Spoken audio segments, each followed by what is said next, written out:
We will hear argument next in Case 2016-41, Marietta Memorial Hospital Employee Health Benefit Plan versus DaVita Incorporated. Mr. Kulewicz. Mr. Chief Justice, and may it please the Court, for 4 decades, the Medicare Secondary Payer Act has been a coordination of benefits statute. It establishes that a group health plan must pay its benefits first during a 30-month coordination period when the plan and Medicare both cover an individual who must contend with end-stage renal disease.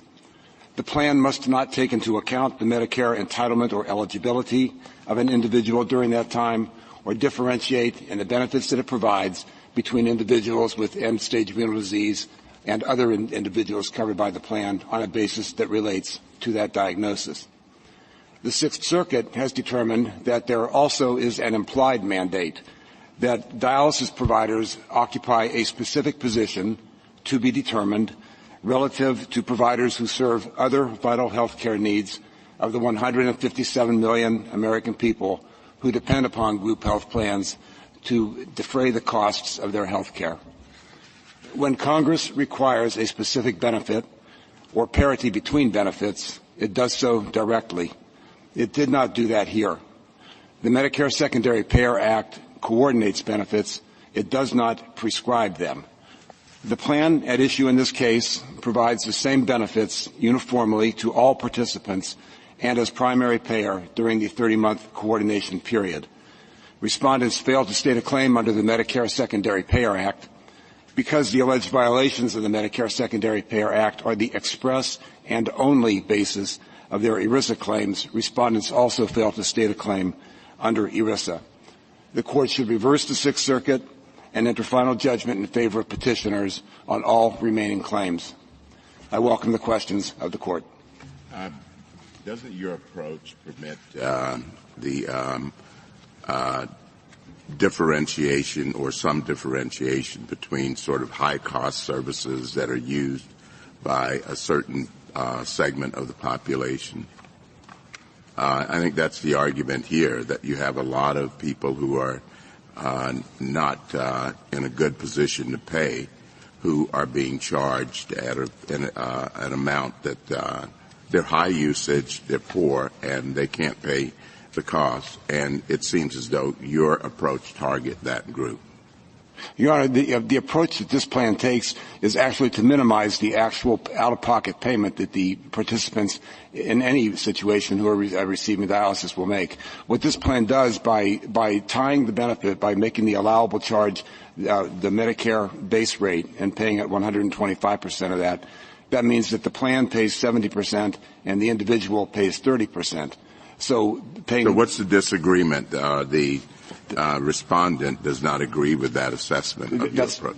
Yes, Your Honor, that's correct. What the respondent seeks in paragraph 67 of its complaint and amended complaint on pages 32 and 322 of the respective appendices is that they have a right to be paid under the Medicare Secondary Payer Act their full undiscounted charges, because that is the only way to eliminate the specter that they hang out there of balanced billing. But what that would mean for the participant is a participant who's been paying 30% of 125% of the Medicare rate, which is $257 this year. So the participant will be paying roughly $96 per treatment. But if the court grants the relief ultimately that DaVita seeks, that same individual will be paying 30% of, according to the Pacific Health Coalition amicus brief, the dialysis charges range from $1,041 to $6,000 per treatment. So that same participant, instead of paying $96 per treatment, will be paying up to $1,800 per treatment. Thank you. Thank you. Just a factual question. Is Marietta Memorial Hospital one hospital, like one big set of buildings? Yes, Your Honor. It is just one. So Tier 1 applies to people who go to that set of buildings. That's right. And does that set of buildings, or Marietta Memorial, provide the service of outpatient dialysis? No, it does not, Justice Breyer. There is, it says an exception in the thing where it says right. Tier 2 will charge Tier 2 even if you get outpatient dialysis in the Marietta Hospital. But that exception has no application, I take it. Well, if a patient with ESRD is hospitalized for some reason, and receives dialysis at the hospital at a Marietta, but that's inpatient. That's inpatient. That's reimbursed at the tier 1 rate, Your Honor. Yes, it's reimbursed at the tier 1 rate. So, if the tier 2 rate right now, anybody? Okay, good. I'll ask the other side. Thank you, Your Honor. Counsel, does this plan as designed encourage people to get on Medicare? Your Honor, this plan is decision neutral as it pertains. Well, it's not really decision neutral. Those people who don't have Medicare can be balanced bills, correct? And so they really are encouraged, I put the words, to join Medicare? Yeah, if they enroll in Medicare for Part B, Your Honor, there is a prohibition against balanced billing. Right. But so if they're not, then you can balance bill. That's for an individual who's just covered I ask that question only because it's a very complex area. You're going against the Medicare purpose of ensuring that the public fist is not dipped into until necessary. But this process is forcing those non-Medicare people to jump into Medicare as soon as they can. Well, Your Honor, CMS itself unequivocally encourages people in this sort of a situation to enroll in Medicare for the reasons that Your Honor has pointed out. And secondly, the Medicare Secondary Payer Act, by definition, contemplates that plans will pay a rate, that plans may pay a rate below the Medicare base rate. Now, there is one big difference in benefits here, and for me it is, it seems like the Tier 1, Tier 2, and I could be wrong, you can correct me, for everything else besides this condition, says that it will pay a certain percentage of the reasonable and necessary cost of a service. Am I correct? Well, Your Honor, technically the plan says that it will pay reimburse at the reasonable and necessary cost of all services. It's just with respect to Medicare and 10 other services, by the way, there are reference-based prices. So why isn't the fact that this is a differentiation of the general standard of paying benefits? The general standard is a percentage of the reasonable and necessary cost. But with respect to ESRD, you limit it to a cap. Why isn't that cap? We pay the same. I'm sorry, Your Honor. Yes. We pay the same percentage reimbursement for Tier 2. For Tier 2, it is treated as a virtual Tier 2 benefit. The only difference is that rather than accept what the respondents say is a reasonable and customary rate, because they are operating in a dysfunctional monopolistic market, so we base the reimbursement on the Medicare rate. But that's still a different way of treating people. So why isn't that on the face of the statute Your not Honor, legal? Because what the Medicare Secondary Payer Act requires is that a plan not differentiate in the benefits that it provides between individuals with end-stage renal disease and others covered by the plan. The benefits here the dialysis benefits are available to every individual covered by the plan for any purpose. Can I ask you, maybe just state the question at a completely abstract level first. If there's a law that says you can't differentiate between Group X and Group Y, right, and you don't differentiate quite between Group X and Group Y, you just find a perfect proxy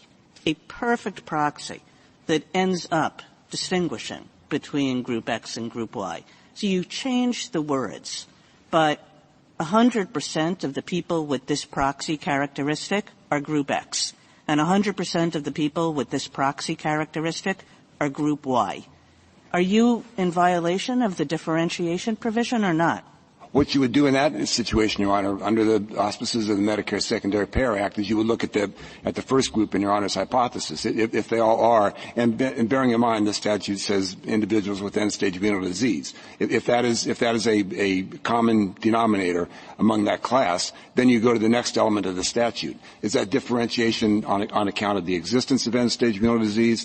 Is it on account of that individual's need for renal dialysis as opposed to the other treatment therapy? I guess I'm not really quite understanding what you're getting at, so now we'll just go to the case. It doesn't take much of a change in the numbers to be a perfect proxy. These are like 99% and 97%. But let's say you had 100% and 100%, meaning that 100% of people with end-stage renal disease needs dialysis, and 100% of the people who need outpatient dialysis have end-stage renal disease. Suppose it were 100%, as opposed to what it is, which is 99.5% and 97%. All right, but let's say let's just round up and say now. When you differentiate between people on the basis of end-stage renal disease, you say, well, we can't do that. We'll just differentiate on the basis of the treatment that they all need and that only they need. That would be a different situation, of course. And proximity makes. Before you tell me why it's different, in that situation, have you violated the provision? If there is, Your Honor, if there is a 100% complete identical overlap, then we are back in the situation that the statute prescribes. So then you would ask. Back in the situation that the statute prohibits. Well, you would be in violation of the statute. Is that what you're saying? Well, if. I'm just asking. I'm just trying to get it clear. If my hypothetical is right, you're in violation of the statute. Not necessarily, Your Honor, because then you go. You were just in violation of the statute 10 seconds ago. Because, Your Honor, there's more to it than that. That's the first question that you asked. I just want to know the answer to that first question. 100%, are you in violation of the statute? No, Your Honor, because there's more to it than that.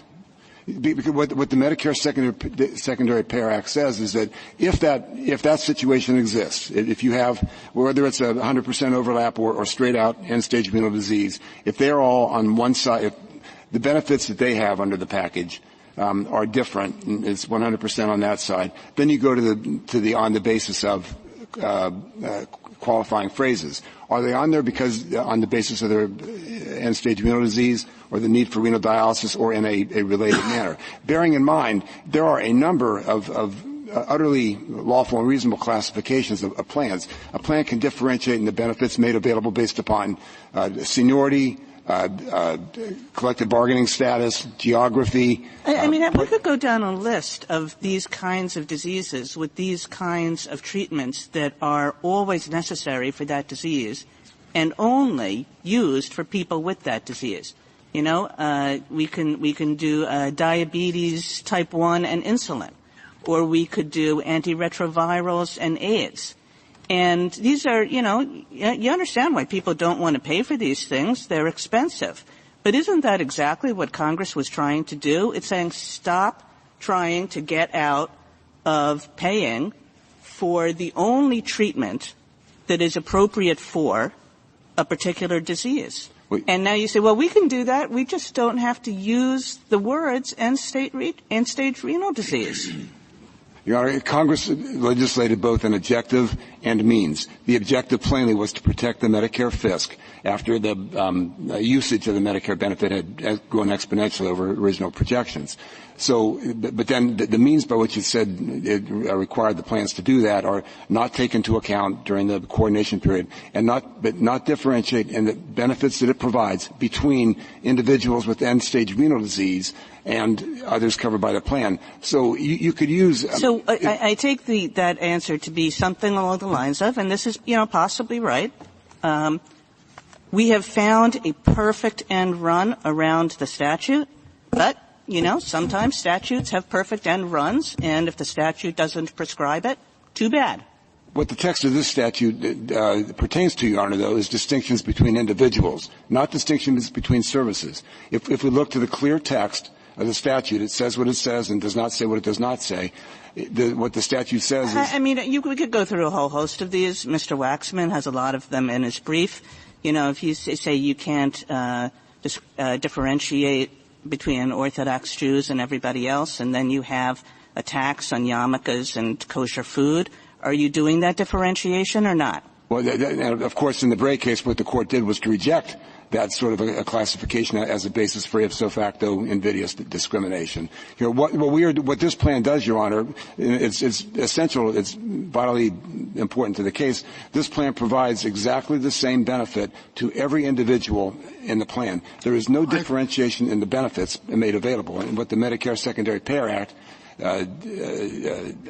measures is there a difference between the benefits provided to the individuals? I want to make sure I understand your answer, because obviously Justice Kagan's line of questioning is very important, and I want to know if you rely on the statutory language in your answer to her, and whether that's how the statutory language should be read, because the practical result obviously is not one that I think the people writing the statute would want to sanction if it's the exact same result. But the statute says whether it turns on whether or not the health plan takes no notice whatsoever of whether the claimants are eligible. So even if, for example, it's 100% proxy between people who are over 6 feet tall and, people who have blue eyes or whatever, and you cannot take account of how tall they are, is it really the case that you would be fined so long as you just asked if they had blue eyes or not? Well, Your Honor, that's medically an odd suggestion, hypothetical. But my point is, there could be 100% proxy, but you only take account of the one feature. Does that give you an out? Well, in response to Your Honor's first question, we rely specifically on the text of the statute. And what Congress did here is, when it wrote the text of the statute, it used classifications that are laser focused on the congressional purpose. The congressional purpose was to temper the overruns from estimates of what the Medicare eligibility was going to cost, and that's people who are entitled to or eligible for Medicare, and that on the basis of an ESRD diagnosis. So that's exactly the classification that it used in the statute. It is the one perfect overlap here, because it overlaps directly with the objective of the Medicare Secondary Payer Act. So you're disagreeing with both circuits. The Ninth and the Sixth here both said if you differentiate and pay less for a drug that's used only for ESRD patients, that's okay. They said that's not okay. That's a proxy, basically. But both circuits agreed that would not be okay. Your Honor, ultimately... And the Ninth Circuit also accepted the proposition that this wasn't a proxy because there were some non-ERSD patients who had acute kidney conditions that were receiving the same benefits. But if the other side is right, that all those people are treated in hospital, so that we go to Justice Kagan's hypothetical, that this really is 100% ERSD patients. You're saying you're not violating? Of course, Your Honor, the other side is not correct in saying that there is a correlation there. Ever since the Trade Preferences Extension Act of 2015, there is no correlation. People with acute kidney injury go to outpatient dialysis. People with end-stage renal disease can get inpatient dialysis when they're in a hospital. The Ninth Circuit and the Sixth Circuit, the difference between the Ninth Circuit and the Sixth Circuit is the Ninth Circuit stuck with the statutory text, honored the statutory text, read it verbatim and literally. The Sixth Circuit has expanded upon that in a way that goes far beyond what the text would allow. Why does this not violate the statute from your point of view? I think it obviously doesn't, what I'm about to say, but I want to know why. Every single ESRD patient gets outpatient dialysis. All right? So the insurance plan says you're going to get 90% of the cost back. If you have a heart attack, however, you get 95% of the cost back. Okay? Why doesn't that violate this statute? So long as that benefit package was available, Your Honor, to everybody covered by the plan, it would not violate the statute. The plan, because it did. Look, it's only the ESRD patients that get 90%. And the heart attack patients get 95. Why doesn't that violate the statute? I misunderstood Your Honor's hypothetical. If there were a condition that singled out patients with ESRD and differentiated in the benefits to ESRD, if there was some distinction between the benefits available to a patient with ESRD and others covered by the plan, then the issue would arise under the differentiation clause. It seems to me there are 10,000 different diseases, and I can't believe that insurance plans cover them all the same. Right. Do they? Which is exactly one of the problems with okay. So then my question was, if you give ESRD patients 90%, but you give people with the common cold 99%, you give people with heart attacks 83%, why doesn't all that violate the statute? Your Honor, because the statute contains no requirement of any particular benefit. The Medicare Secondary Payer Act does not prescribe any particular So your benefit. answer to Justice Kagan, then, is even if there are everybody that gets outpatient renal dialysis has ESRD, everybody, and we give everybody 62% of the charge, all those ESRD, and we give some other person with a heart attack more, that doesn't violate the statute, because everybody getting ESRD is getting the same.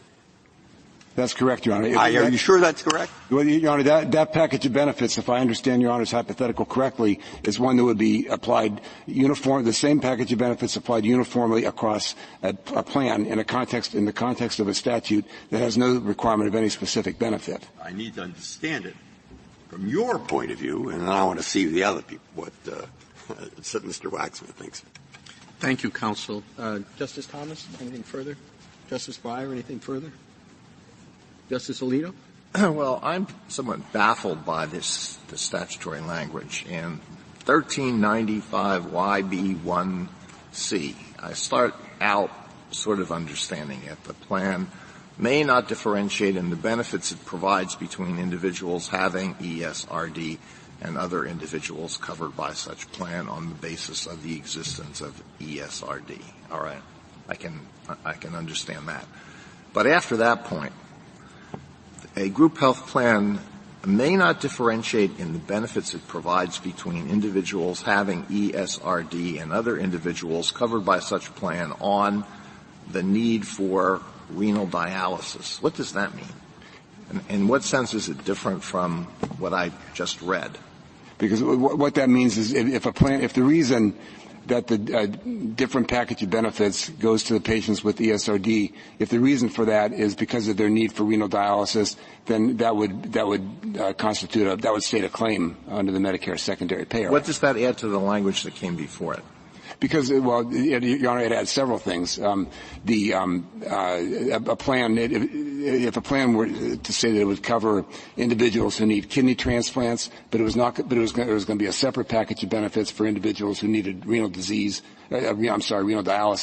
that of course would be one of the distinctions that it would address. But overall, what it addresses is if the plan differentiates in the benefits between individuals with end-stage renal disease and others on the basis of the need of the individual with end-stage renal disease for renal dialysis, then that would constitute a violation of the statute. I mean, I thought the first clause meant that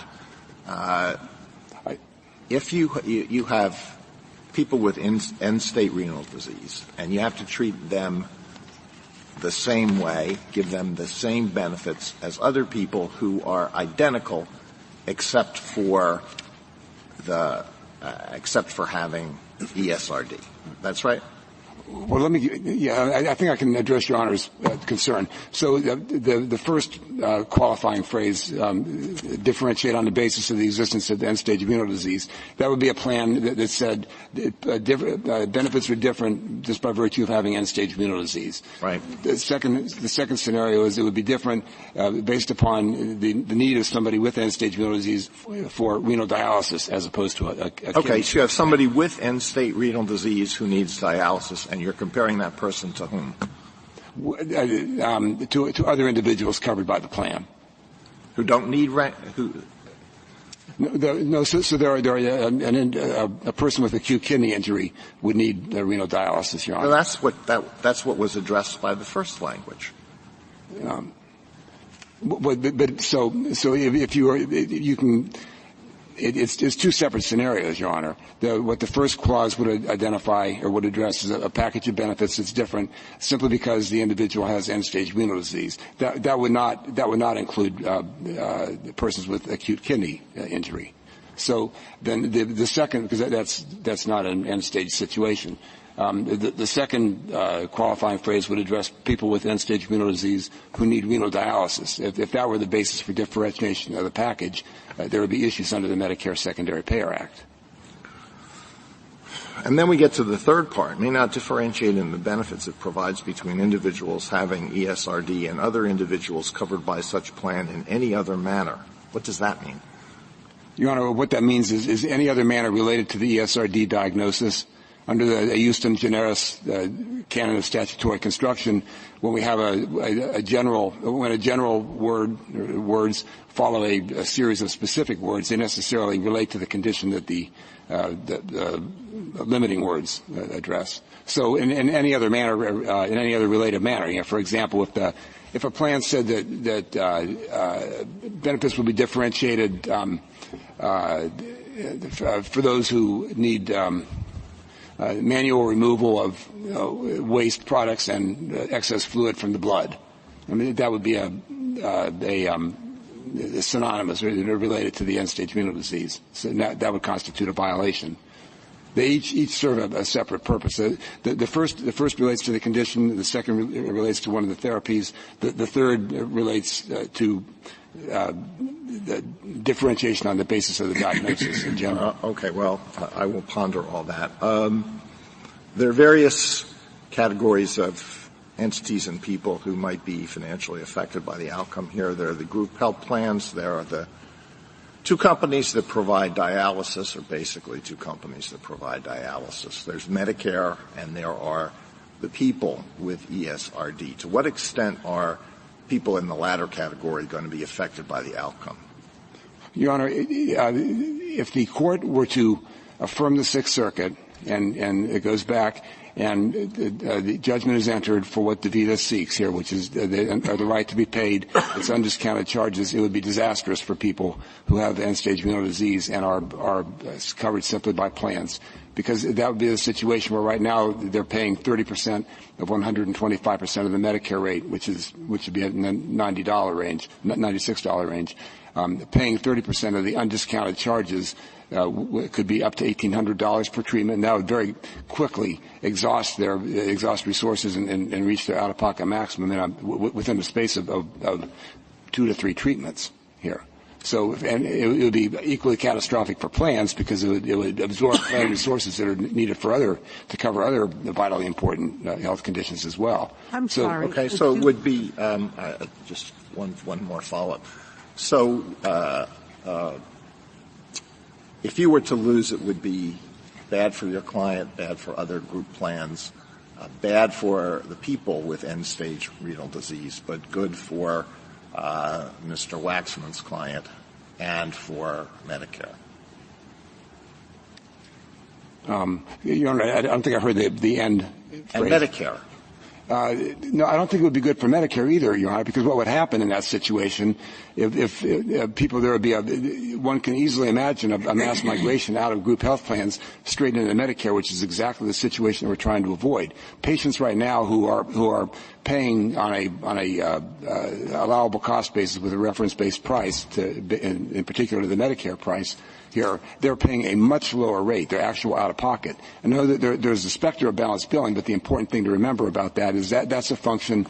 The only thing that we can do, that the petitioners can do to avoid balanced billing is to pay the full undiscounted charge, because then at that point there's no bill left over. We could pay at 750% of the Medicare rate, and there would still be a balanced billing. But that is something that is exclusively within the control of respondents. And unless the Medicare Secondary Payer Act is going to be construed as something that gives a compulsory duty to group health plans to do everything they can to stop dialysis providers from inflicting the harm they can inflict through balanced billing, which I don't think is a result that Congress ever contemplated or would bring us here.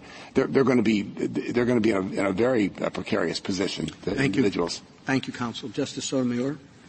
What forces the dialysis companies to limit what they're charging the patients?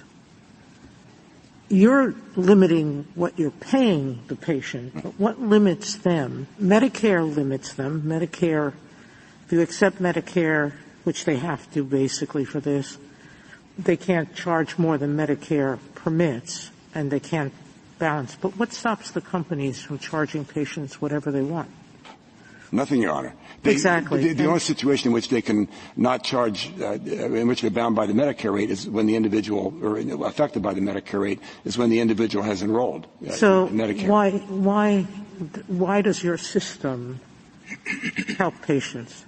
Meaning your system stops them from paying for you giving them that little extra money, but it doesn't stop them from being charged for the real cost of the treatment and not getting anything for it. Well, the real cost of the treatment, of course, is $242. No, that's what you're paying. Well, we're paying based on a $332, which is 125% of the Medicare rate. We pay No. My point is, if they charge $5,000 per treatment, you're limiting it to $200. The patient is not saved. They still have to pay the $5,000 minus the $200 you're paying.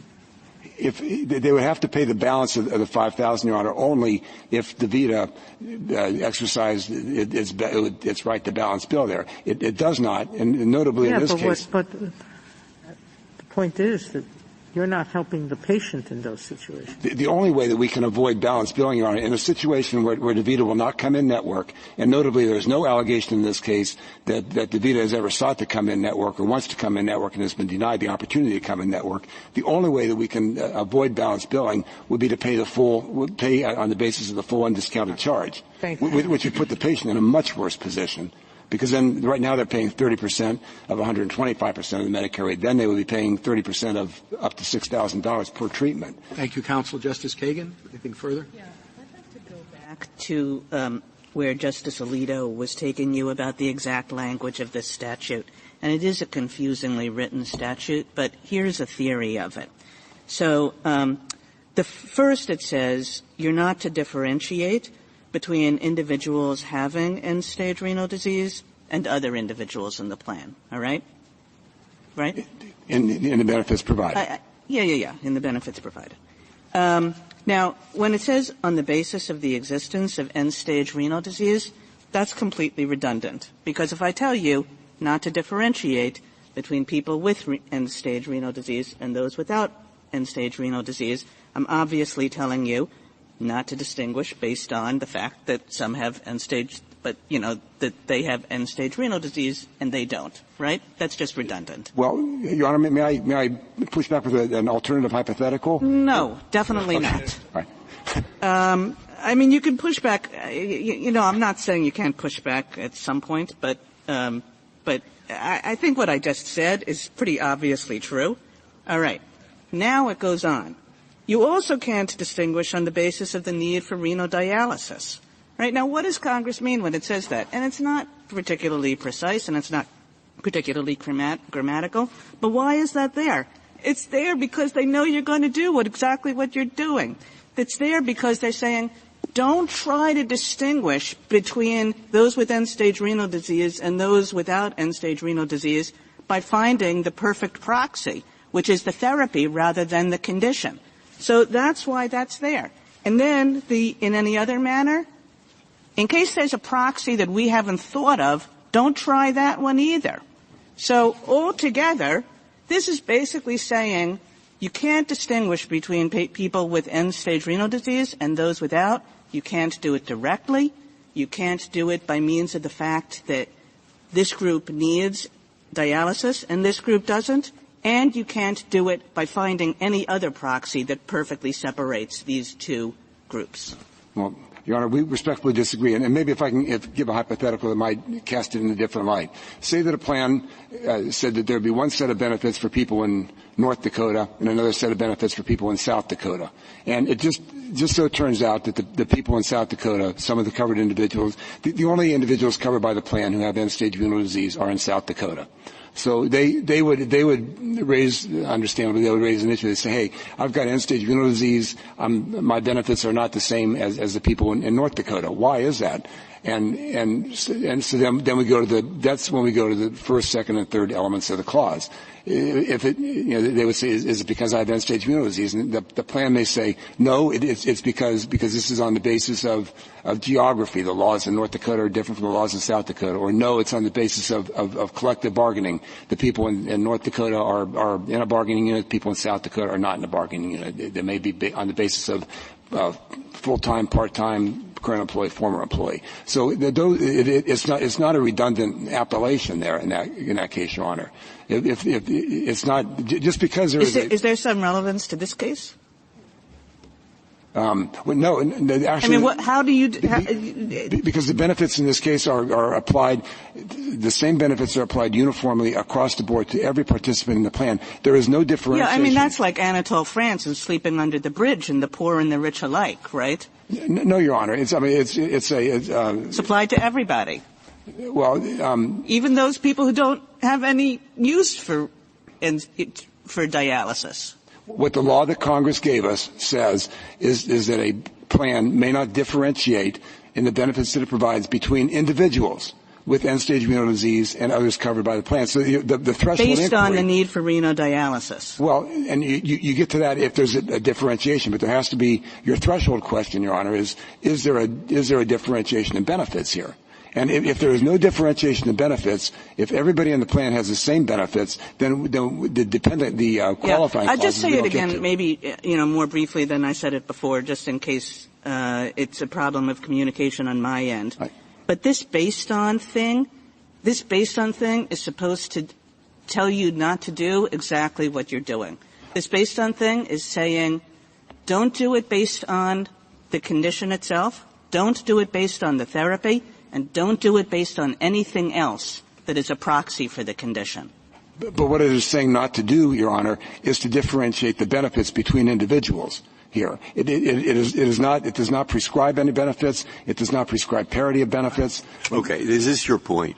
I promise I'm almost certainly wrong, but I've had a really hard time grasping it.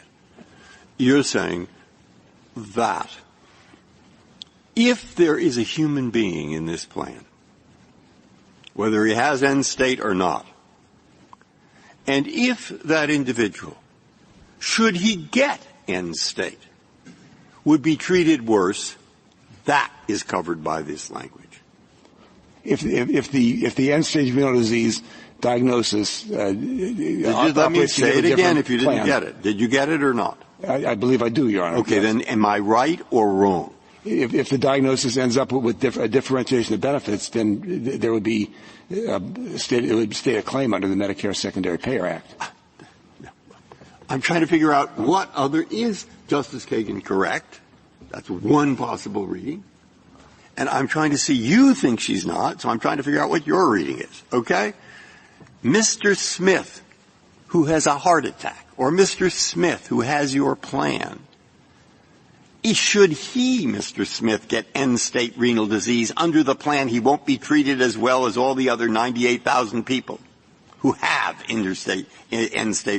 That would violate it. Yes, Your Honor. If that diagnosis changed operated to change the plan benefits available to him, that would change it. It would change. You're saying your plan doesn't do that. But if we had the imaginary plan that did do it, should Mr. Smith get end-state renal disease next year, he will be paid by your insurance company at a lower rate than the 980,000 or the 300,000 people who now have end-state renal disease. That sounds to me like it would be a differentiation, Your Honor. And we would go to. So now I see what you're saying. Maybe I was the only one who didn't understand what you were saying, but now I think I do. Thank you. Thank you, John. Justice Gorsuch, anything further? Kavanaugh? Justice Barrett? Thank you, counsel. Thank you, Your Honor. Mr. Guarnieri, I understand you're with us remotely. I am, Your Honor. You may proceed. Thank you. Mr. Chief Justice, and may it please the Court. The Medicare secondary payer statute does not forbid group health plans from adopting uniform limits on coverage for renal dialysis. Fundamentally, the non-differentiation provision forbids only arrangements under which a group health plan provides different benefits to individuals with end-stage renal disease and other individuals covered by the plan. Petitioner's plan does not do that. Respondent's proxy theory is therefore irrelevant. This plan is not providing a different package of benefits in the first place by proxy or otherwise. Now, it's true that uniform limits on dialysis principally affect those who need dialysis the most, but this statute also does not impose disparate impact liability. Respondent's contrary view is inconsistent with the text, purpose, and history of the statute and would be unworkable in practice. The statute serves an important but limited function in coordinating benefits between Medicare and group health plans. It does not entitle dialysis providers to any particular level of reimbursement. I welcome the Court's questions. Counsel, there's been some discussion about the effects of the different positions that have been taken on this interpreting this statute and this payment differentiation problem. What do you think the effects would be? Justice Thomas, we are concerned, frankly, about the effects that this decision may have. The provisions in this statute have been in substantially the same form since 1989, and CMS is implementing regulations, including a regulation that expressly permits plans to impose uniform limits on coverage for dialysis. Those regulations have been on the books since 1995. And we haven't seen the sky falling.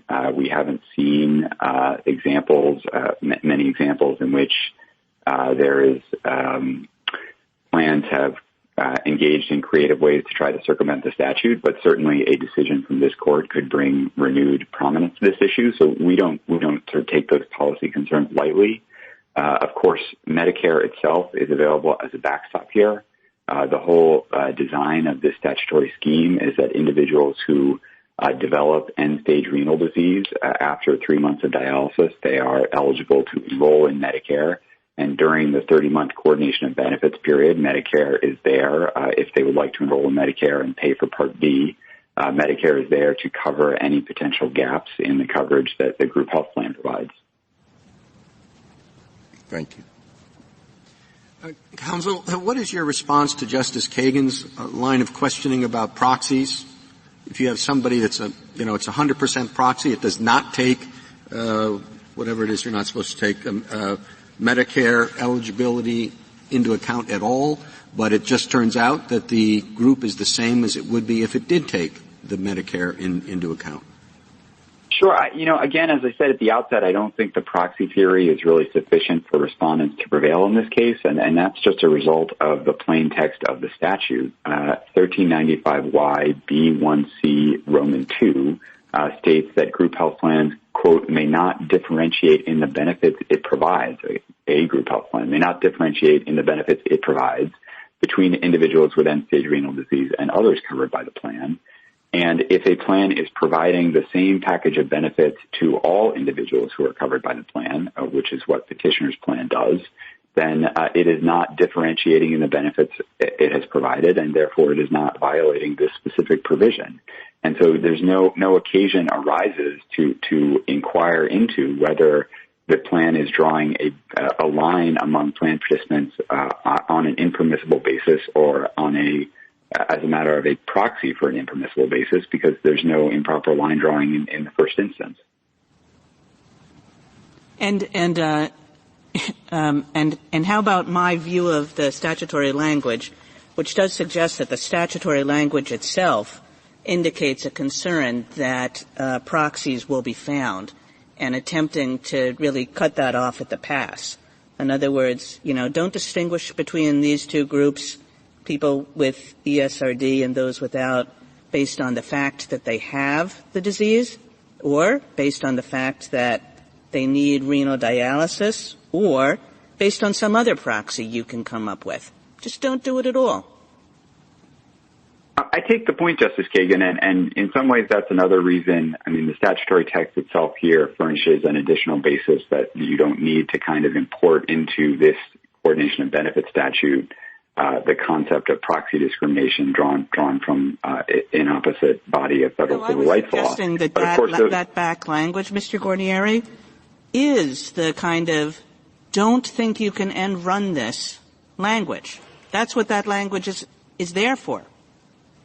Well, but Justice Kagan, that language all follows after the actual prohibition in the statute, and it is a prohibition against differentiating in the benefits that are being provided. And so if a plan is not doing that, if a plan is providing all individuals covered by the plan, regardless of whether or not they have end-stage renal disease, and regardless of their need for renal dialysis, with the same package of benefits, meaning the same items and services are covered at the same premiums and any other sort of cost sharing with individuals, then the plan is not violating this specific provision. Yeah, I think what most confuses me about this case, Mr. Guarnieri, is why you're on this side of it. I hate to say the obvious, but usually the government is concerned about the state of government finances. And aren't you clearly going to end up paying more if the petitioner wins than if the respondent wins? That may well be the case, Justice Kagan. And again, as I tried to stress in response to Justice Thomas's question, I mean, we take these policy concerns lightly. We don't think we don't take them lightly. We just don't think in this instance that those policy concerns are sufficient to overcome the best reading of the statutory text. I'm moved and of course, by your adherence I'm sorry, it's so hard to do this with you not up here, Mr. Guarnieri. But, I'm sort of moved by your adherence to principles of statutory interpretation. But, usually, the government, fights for the government's interests, especially when there's sort of such an obvious counter-argument to your statutory argument. I keep on thinking, surely sorry, Mr. Guarnieri, if I could just, sorry about that. I just keep on thinking if I could just understand why they're on this side, maybe I would understand this whole case better. So I'm giving you, please help me. Is there a policy reason you're on this side? Sure. Let me see what I can do there. The principle that we are here to vindicate, which is that uniform limitations on coverage for renal dialysis do not themselves constitute impermissible differentiation, is a principle that is reflected in the regulations that CMS, the expert agency charged with administering the statute, has enacted. And that's Section 161C in Part 411. And the position that we are taking here is the one that is most consistent with the agency's long-standing regulations. Now, as to the broader question about, wouldn't it be in the government's best financial interest for there to be, circumstances in which group health plans could be compelled to pay higher rates to dialysis providers? I think part of the story there is that Congress has, in general, in this statute, chosen not to create an entitlement to dialysis coverage. That's consistent with Congress's overall choices in this area, in particular ERISA, which is the preeminent federal law regulating the design of health benefits plans, does not mandate that plans cover particular services. And that's true even with respect to ERISA's non-discrimination provision. And we think this statute fundamentally operates in the same way as that. It does not forbid uniform limitations on particular services. That is a policy decision that Congress made here. It's a policy that is reflected in the Secretary's regulations, and that's why we have chosen to support the petitioners in this case. Now, again, we have filed in support of reversal, not actually in support of petitioner's brief, because we have policy concerns that plan practices like this could ultimately lead to greater costs for the Medicare program and potentially worse coverage or worse options for individuals with end-stage renal disease. We just don't think the statute in its current form prohibits the particular plan provisions that are under scrutiny here. Could I ask you the question that I asked the petitioner about whose financial interests are at stake here? And I'm particularly concerned about the patients with end-stage renal disease. He said that an affirmance here would work against their financial interests. Is that correct? It's hard to predict with certainty how that would play out, Justice Alito. I take petitioner's point to be that an affirmance, meaning that this plan was obligated to reimburse respondents at respondents' undiscounted rates, would mean that an individual's coinsurance obligation, which under this plan is 30% of whatever the plan reimbursement rate is, would skyrocket because they would be required to pay 30% of the undiscounted rate. The other point that petitioners and their amici have made is that because the Medicare secondary payer statute itself does not require that group health plans provide coverage for renal dialysis, a decision in respondents' favor might mean that more group health plans choose not to cover dialysis at all. If the result of covering it would be exposing them to liability under the statute. It's difficult to predict with any certainty what would happen there. Certainly, as I said before, Medicare is a backstop here. The Medicare Part B monthly premium is $170. That's a pretty reasonable amount. Individuals who are concerned that their group health plans may provide insufficient coverage for their dialysis needs during the coordination period can enroll in Medicare as the secondary payer. And even in that circumstance, that's going to save Medicare money in the sense that, if you take a situation in which the group health plan provides a relatively parsimonious coverage for outpatient dialysis, and an individual makes a decision to enroll in Medicare as the secondary payer during the coordination period, the group health plan is still covering all of that individual's other medical expenses, and that's going to save Medicare money. Medicare only steps in as the secondary payer with respect to items or services that the group health plan does not fully cover. And, that's another cost-saving feature of the statute, irrespective of the dialysis issue. Could I ask you to follow up a bit on what you said about workability? This is basically a sort of an anti-discrimination statute. And in an anti-discrimination statute, you have to compare people in one group with people in another group. I understand how it works under your theory. It is a bit strange that the two groups are almost identical, but if it's interpreted the way the Sixth Circuit interpreted it and the way Respondent interpreted it, you have the people who have end-stage renal disease and they need kidney dialysis, and the plan pays a certain amount of money to them for that service. What do you compare that to? I entirely agree with Justice Alito. I don't think respondents have very clearly answered that question. And as Judge Murphy explained in his partial dissent in the Sixth Circuit, it's the Medicare's secondary payer statute itself does not provide guideposts for making that kind of judgment. There is no kind of obvious comparator in terms of, if it were a viable theory under the statute to say that you can't treat dialysis itself differently than some other services, what are those other services? Respondents have never said. And so I do think that their view would give rise to substantial practical problems. Thank you.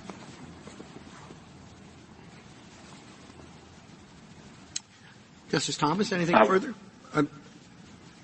Justice Breyer? Justice Alito, any further?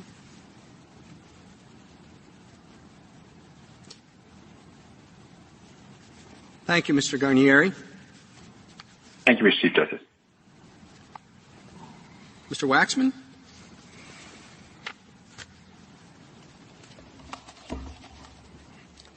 Mr. Chief Justice, and may it please the Court, differential treatment of outpatient renal dialysis is most certainly differential treatment of individuals with ESRD.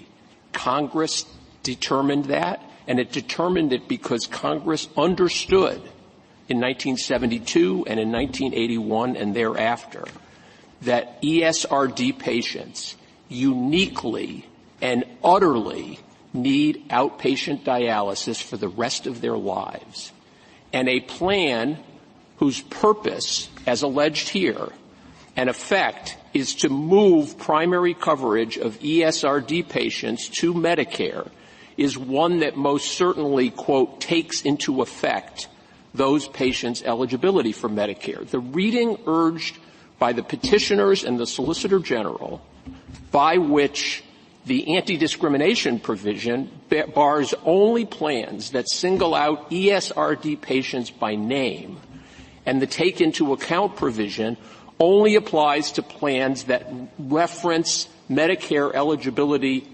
expressly, renders both of these statutory protections utterly toothless. And in each respect, their reading violates the text of the statute. Take the anti-differentiation provision, which has occupied, I think, virtually all of the argument so far. That provision protects ESRD patients by prohibiting differential treatment either by express reference to ESRD patients or by proxy. The particular proxy codified in the statute, and the one that is relevant here, expressly prohibits differential treatment, quote, on the basis of the need for renal diagnosis, a treatment that Congress has long understood to be completely inseparable from ESRD itself. 99.5% of all of DaVita's outpatient dialysis patients, have ESRD. There is simply no reasonable argument for singling out outpatient dialysis is anything but differential treatment of individuals with ESRD. And as was noted, I think by Justice Sotomayor, even the Ninth Circuit in Amy's Kitchen agreed, and I'm quoting from the opinion, a plan would violate the MSP if it provided differential coverage for routine maintenance dialysis. That is, dialysis received only by persons with ESRD than for all other dialysis. That is exactly what this plan does. Now, as I know that I'm trenching on my 2 minutes, but please interrupt me, but I just wanted to reference the fact that, as has been mentioned by several members of the Court, there is another provision that is on the basis of either ESRD, calling it out by name, or the need for renal dialysis, or any other manner.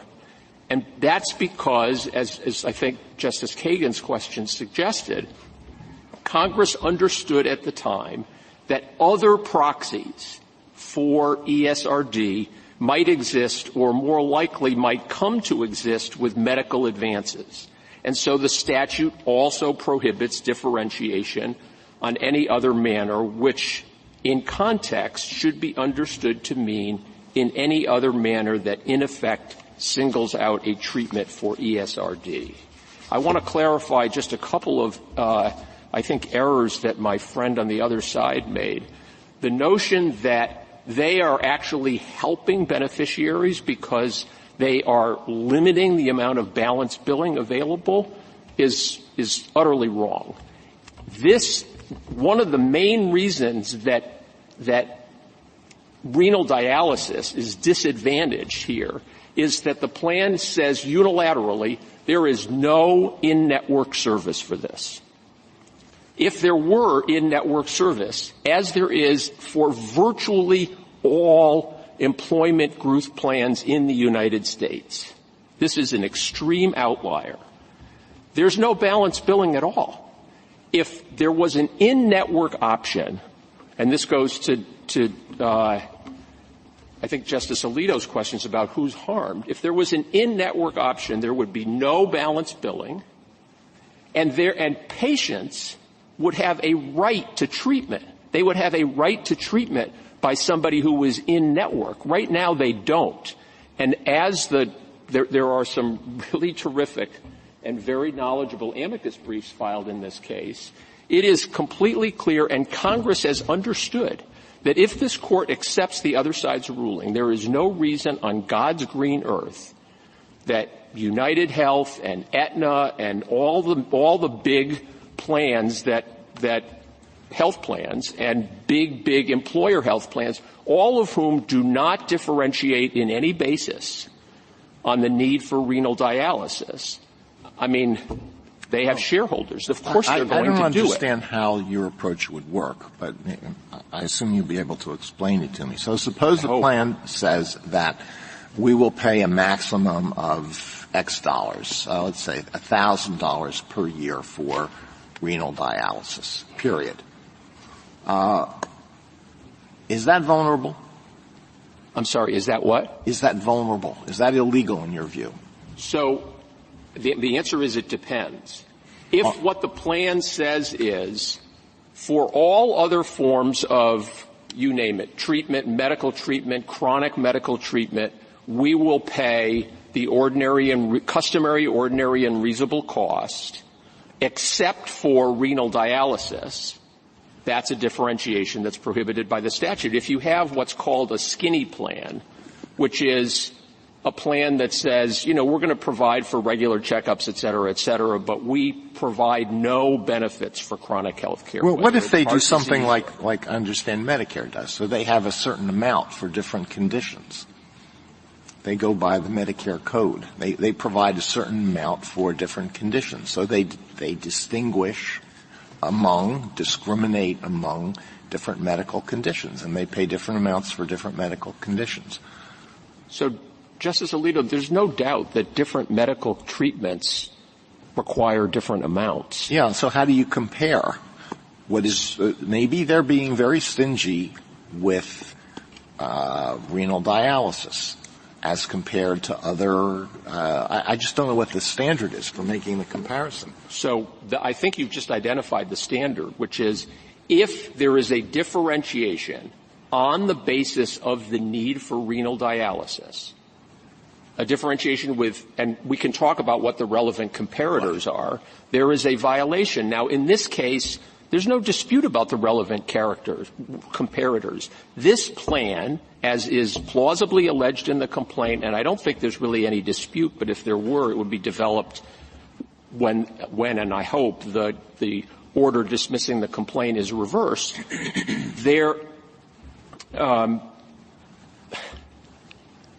I've lost my thought for a minute. Who you were going to compare it with? Yeah, so here, there's no doubt whatsoever that outpatient renal dialysis, that is maintenance dialysis, the dialysis that ESRD patients alone need to survive to the next day for the entire rest of their lives, is treated worse in a number of respects than any other. So this might be an easy case, but I think what Justice Alito is sort of suggesting to you is let's take a case where there are 5 different chronic health conditions, and the plan sets up a payment scheme for each of the 5.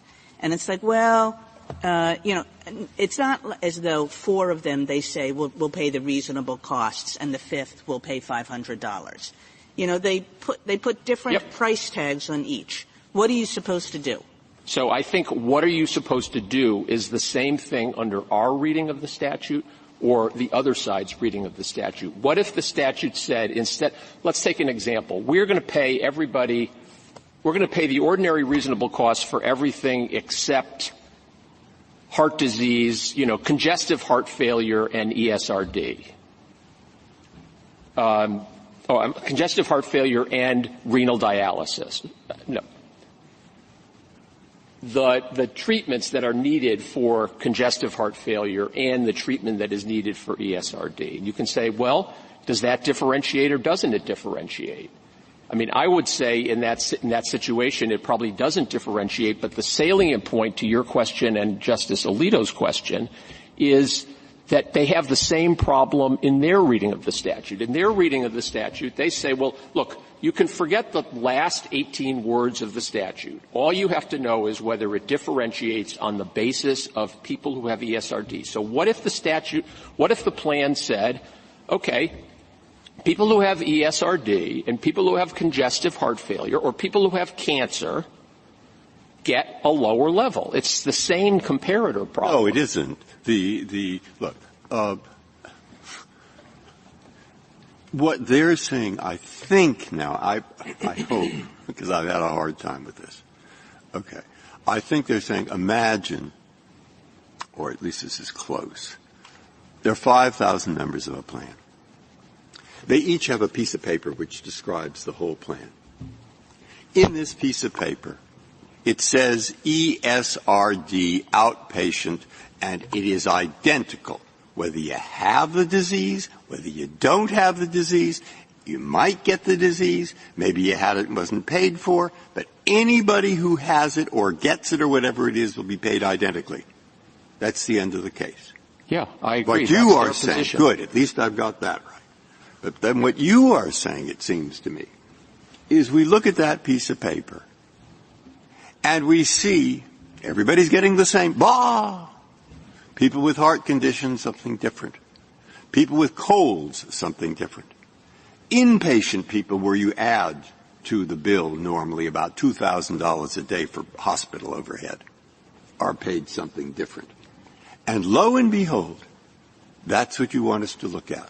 And what the bell is, if that's so, what goes off in my head is you are substituting for people who make decisions as to costs several thousand judges who know far less about it than HHS, than anyone else in the medical world. And it covers all the diseases, and it seems to me nightmare. Now, that's what I'm worried about, and I ask it so I see your answer. This is in no way does applying this statute as we read it, and I do want to I want to continue on the comparator issue because I gather that's something that you also are concerned about, but I do want to come back and underscore why their reading of the statute renders exactly 1/2 of the words of this statute complete surplusage and renders this statute utterly toothless because now I'm not interested at the moment in the toothless.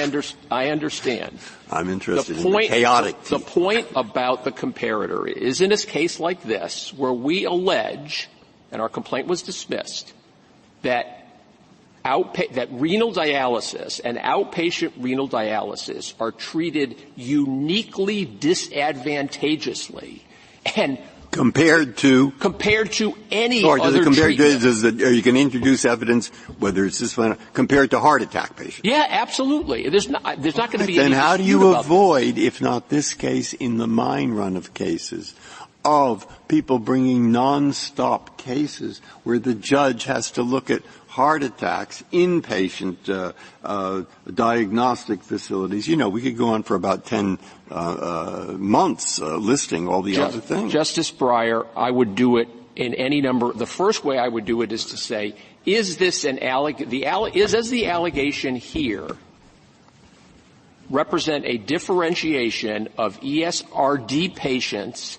on the basis of their need for renal dialysis? There are a lot of other provisions that aren't. Now, is there a differentiation? If there are various costs associated with various treatments, the complaint doesn't even satisfy the Twombly standard. But my ultimate point is that it doesn't matter whether you're focusing on, well, what about this treatment or what about that treatment?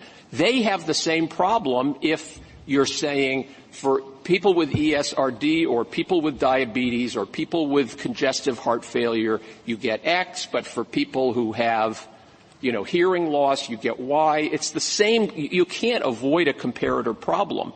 The problem is resolved by a court. Mr. Waxman, if Justice Breyer is correct and we have a comparator problem, as you call it, I think you indicated earlier that you think it would be solved from the hospital's perspective if they had given similarly limited benefits for congestive heart failure. Then they would win. Right.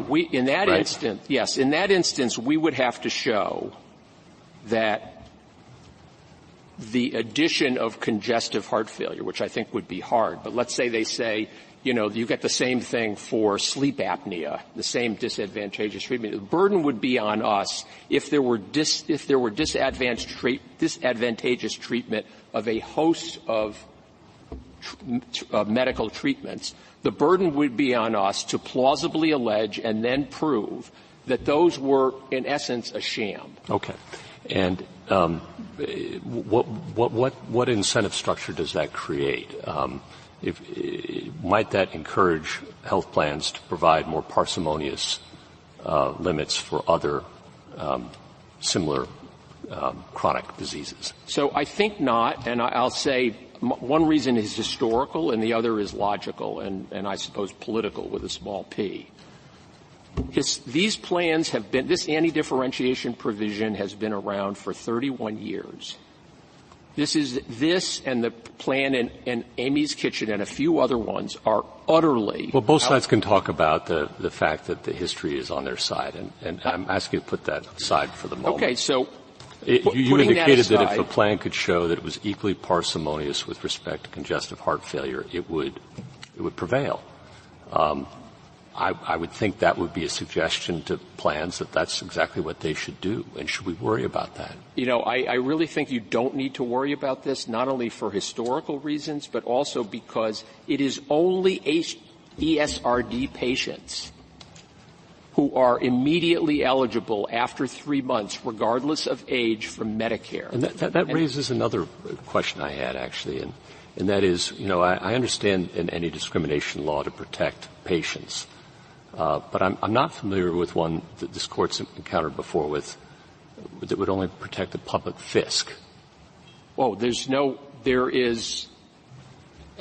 doubt that one of the two objectives of this statute was, in fact, to protect the public fisc, to avoid payers paying secondary to Medicare as soon as the patient's enrolled. So whether you call this a differentiation statute or a discrimination statute, everybody agrees that was one of Congress's objectives. Congress, and this is clear from the fact that the anti-discrimination provision was enacted at the same time that the secondary. But we'd agree, I think, wouldn't we, that the only thing that the outcome of this case is how soon Medicare will wind up paying for these services. That's right. And Congress was very well aware, and it's explicated in several of the amicus briefs. Congress has been expressly aware that the only way that an outpatient dialysis system in this country of private medicine can survive is if the 10% of dialysis treatments that aren't covered by Medicare are the result of a negotiation between the providers and the beneficiary of the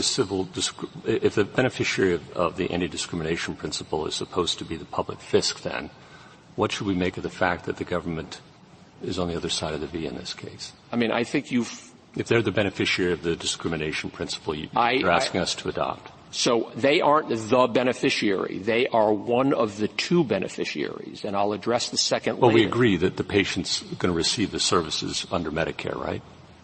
It's just a matter of who pays and when.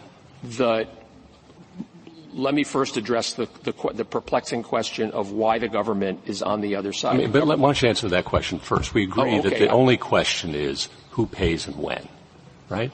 The only question is who pays and when and how much, and how much your company gets. I get that. I get that. But if sorry, you could just, with respect. Counsel, please. Okay. If it's who benefits, if the only question is who pays and when, the beneficiary is government's fisc, why shouldn't we take account of the fact that the government's on the other side of the V? How do we handle that?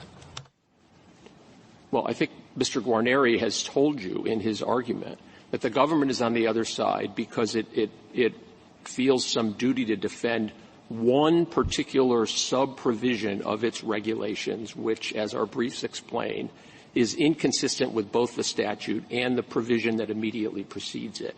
He has said in his brief and today here that the government is quite troubled by what this plan is trying to do, and it acknowledges that there very likely will be an adverse financial effect on the Medicare fisc if the court reverses and adopts the reading of the statute that Judge Murphy provided in dissent below.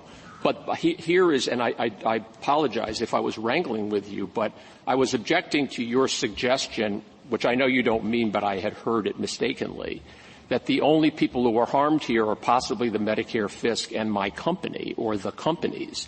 The harm here, and this is probably laid out as well as anywhere by the amicus brief of the Dialysis Patients Coalition, which is 30,000 dialysis ESRD sufferers who explain all the ways in which the provisions of this plan harm people.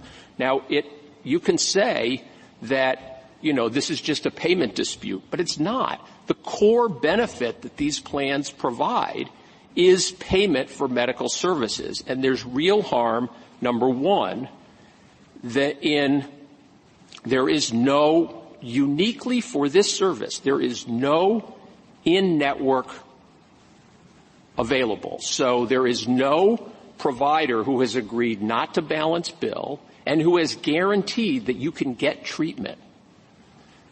It requires higher copays and deductibles, up to $7,000 a year.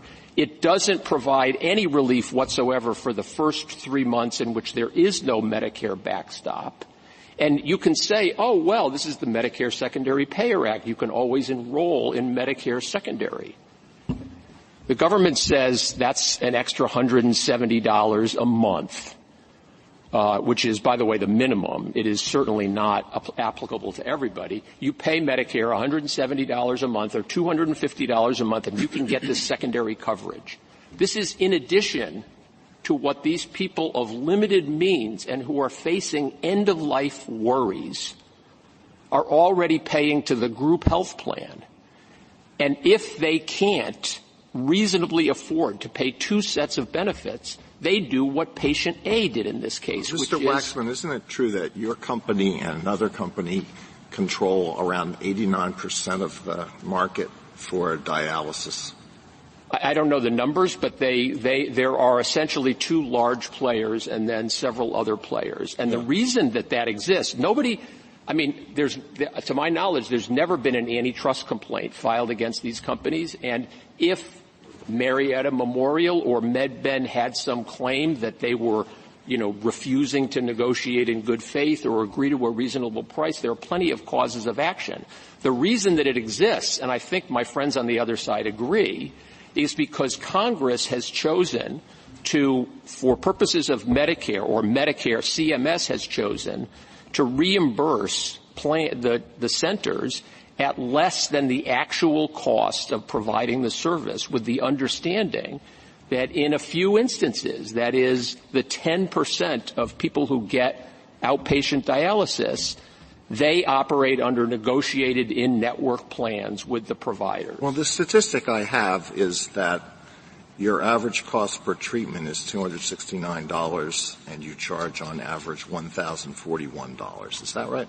Well, it's $290, as we explain in our brief, and the average price that we charge is $1,000. This is this has been well known to Congress for over 30 years. This is how CMS has chosen to allow the dialysis industry to stay in business. If what happens is that you reverse and plans widely can do what this plan has done, there are going to be hundreds or thousands of dialysis centers. Mr. Waxman, I understand you're attacking the low rates this group plan provides for dialysis, and one can make strong arguments about that. But even if a group plan agreed to reimburse at 200% of Medicare rates, $500, your companies would still reserve the right to balance bill for the other $500, say, right? Yes. In other words, the differentiation here, Justice Gorsuch, doesn't depend on the fact that they pay 87.5% of the already low Medicare. So really, the scope of their payment plan isn't relevant to your argument. The scope of their payment plan is our argument. You'd still reserve the right to balance bill for whatever difference there were, right? We would still reserve the right to balance bill, and as counsel has pointed out, we don't cut off life-saving treatment because people can't pay the difference. We don't, in fact, balance people who come to our centers sign an agreement saying they're responsible for the balance, but people who can't afford it don't get billed. So the question is not a loss of coverage unless the interpretation that Judge Murphy in dissent provided becomes the law of the land, in which case there aren't going to be for-profit dialysis centers in many, many, many communities in the United States. It is already only the ones that can be the most ruthlessly efficient and have economies of scale that even operate. That's why there are two predominant companies here. I mean, if I can just go Counsel, to why just one question in what you just said about this. Are you how do you decide who can afford this treatment? I'm sure there are plenty of people with means who come in and say, I can't afford it. You just accept their word? So are you really accepting whatever people are willing to pay? Justice Sotomayor, these are actually facts not in the record, and they're actually facts I don't know the answer to. So, this. I'm just curious. But I do see your argument, however, that if every other provider does this and is paying just whatever the average cost might be, because they're charging 125% of Medicaid, paying 125% from Medicaid, that for many providers, if it's a uniform now that nobody's going to pay much, that many of the providers just have to go out of business, correct? There's no That's question. your point. There's no question about that. I mean, if you look, for example, not only at the Kidney Care Partners amicus brief, but also the brief of former CMS Administrator Scully, he explains why that's the case. Now, I do want to go, just before my time runs out, whenever that will be, to explain, because there are a lot of questions asked of my friends about the text, and I fully endorse the, quote, questions or reading of the statute that Justice Kagan provided. But I think it's important. You're off on another, not my question, correct? Oh, I'm sorry. I answered your question, which is I don't know the facts. There is simply no, under their reading of the statute, which is you just look and see whether it calls out ESRD, and if it provides the same benefits, whatever they are, ingrown toenails and whatever, to ESRD patients as to other, the statute ends. You don't even need to read the last 18 words of a 36-word provision. Neither the petitioners nor the United States has given any content. It's explained what content there can be if to the rest of it, if the first one simply means if you discriminate against ESRD patients by name, that's illegal, and if you don't, that's not illegal. And what this provision says, and I think here, it's really important. In their reply brief, the petitioner says, look, what they wanted was parity. They wanted parity between ESRD patients. They wanted them to have the same benefits, whether you have ESRD or not. The text completely refutes that. First of all, a few lines above is the provision that deals with people over 65. And it says, number one, you can't take into account the fact that they're eligible for Medicare, which is the same as the take into account provision here. And second, it says you must provide people over 65 shall be entitled to the same benefits under the same conditions as any other individual under age 65.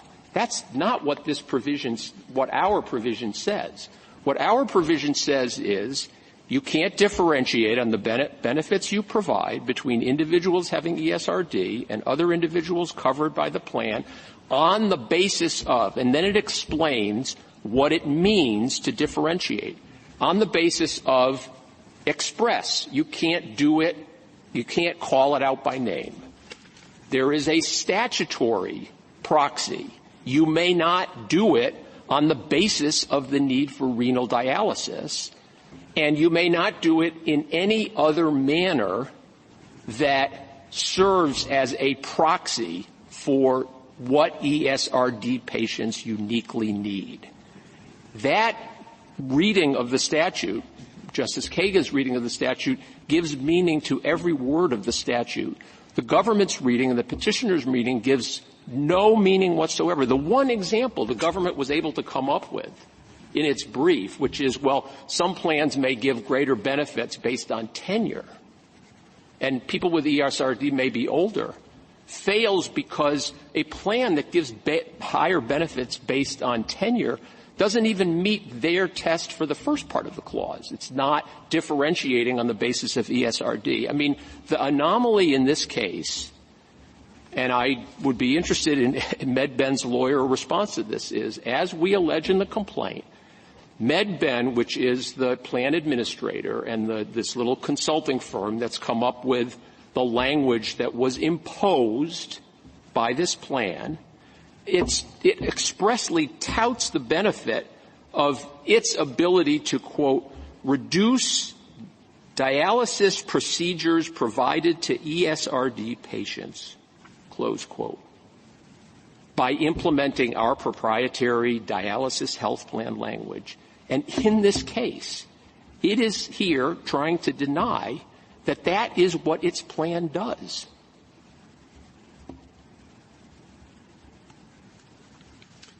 Justice Thomas, anything further?